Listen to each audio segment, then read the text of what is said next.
So a quick demonstration then. This is to demonstrate that it's the sloping sides that bring the wheels to the centre. Here you can see one wheel sticking out. Slide it forward, lands on the sloping sides, falls to the centre, pull it out, and off you go. So I'll demonstrate what I think other people use the Hornby and Pico ramps for, where you would have a derailment. Unfortunately the points weren't set correctly or something.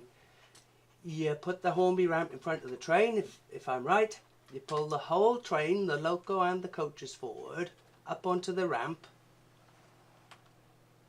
and then push it back. And at this point, for me, this is where you risk derailments from the coaches, and it takes a bit longer.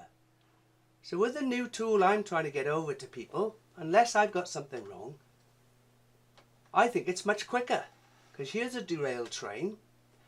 I don't have to move the whole train. I lift the bogie into the centre of the fingers, check the back wheels and mount those as well, and pull the tool away, and off I go. Now ain't that a whole lot easier? I do declare.